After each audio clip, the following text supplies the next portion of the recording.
Today we are reading from Psalm 10 verse 2, but as an introduction I'm going to quickly jump to a passage in James, and we're going to talk about temptation. We're going to talk about how we are tempted, how there's wickedness that comes our way sometime, and what this is. We're going to define what the wicked man is and how God is against that wickedness. Now He aids us in the times of difficulty. Now I would like to look at James chapter 1 verse 13. It says, when a person is tempted, he should not say that I'm tempted of God, because God cannot be tempted with evil, nor does He tempt anyone. But each person is tempted when he's dragged away by his own evil desire and enticed. Now, we find that there's an evil desire that He's talking about here. And now we see that this evil desire is directed towards man. And it says, a man is tempted when he's drawn away by his own evil desire. And then we think that we are just evil, and the taste that is left in our mouth is one of disgust, where we feel disgusted about ourselves because we feel, well, I'm carrying a bit of evil inside me. There's evil about me. There's evil desires in me. And many times when we think of these evil desires, we normally connected to loving a lot of money or sex or grandeur or whatever it is. There's evil desires or desires to harm other people. But is this exactly what James is talking about? And how does this connect to Psalm 10 when it talks about the wicked man that brings people into his snare, that wants to destroy them, that's always prosperous, and so forth? And we're also going to link that tomorrow with Genesis chapter 3. So in today's devotional, I would like for you to sit back and open your mind and say, Lord, I open my mind and I make my heart available to understand.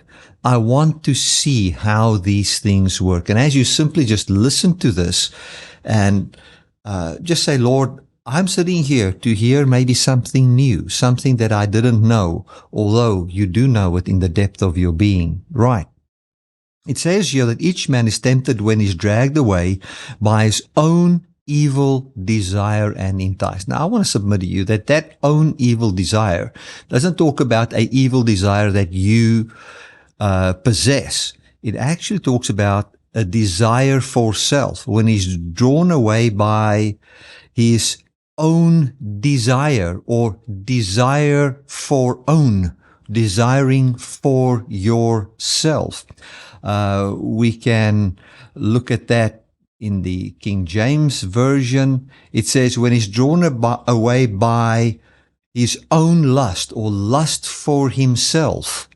Now, when it talks about lust for self, it simply means a desire to do it by your own power. That is what it is all about. It is talking about a desire to do something by your own power.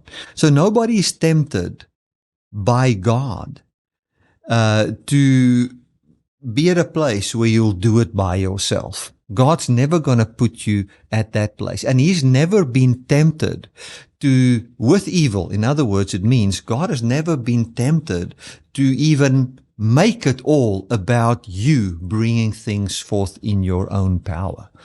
So God never would get you to a place where you get the feeling, well, I need to do this by my own power. And never was God tempted with a system that man must do it by himself in his own power. But each man is tempted when he's drawn away by his own desire for self, doing it by his own power. It says, and then when that desire is conceived, in other words, when you believe that you can by your own power, it brings forth sin. And then that sin, the consequence of that is death. And that is what James explained, and I think that is what we're going to see here. It says, in his arrogance, the wicked man, the one that disregards God, the Satan and his believers, or the message that the Satan brings to you, which is you can by your own power. You don't have to receive it by grace. It can be by your own works. It can be by your own ability. If you are just kind enough, it will change the world.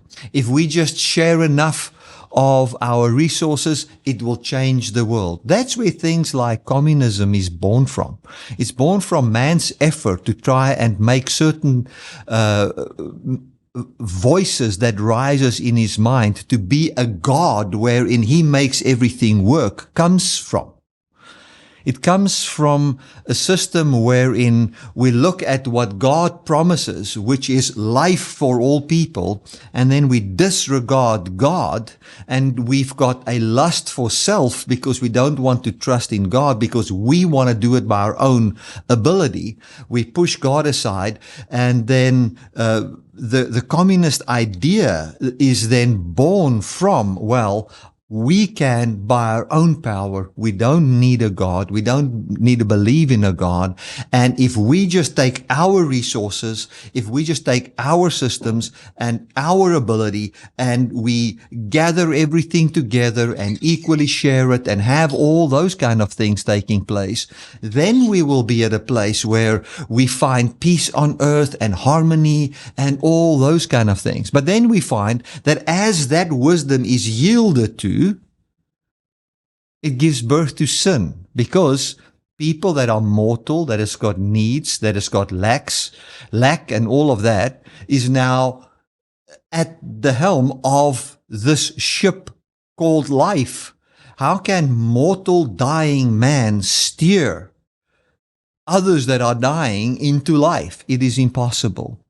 So when we look at temptation, we are seeing that we are tempted when we are drawn away by the desire to do it by self. And I would like to think of Psalm 10 verse 2 in that way, wherein the man of arrogance, the wicked man, the man that detests God, that wants to do it by himself, what does he do? He comes to a place where he says, I can do it. And once you stand at the place where you are saying, I can by myself, the next thing that happens is the weak is being hunted down, and others are caught in the schemes of self-effort. Well, I'll talk a little bit more about that tomorrow. But I think as for today, in today's devotional, think of it this way. The wicked man, the arrogant man,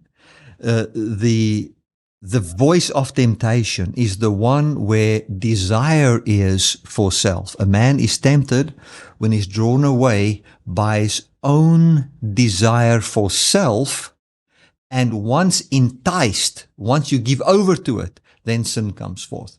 Now, end off with this. Think of Jesus when he was in the desert. What was the voice of the devil to him? The voice of the devil to him was, well, if you're the Son of God, you, by your power, by your ability, by self, provide food for yourself. Do it by self. So Jesus was tempted when that drawing for self, doing it by his own power, came to him. The wicked man, the wickedness, the temptation of evil when it came to him. But what did Jesus do? He was not enticed by that. And he resisted that and continued to trust in God. Well, more about this tomorrow. God bless.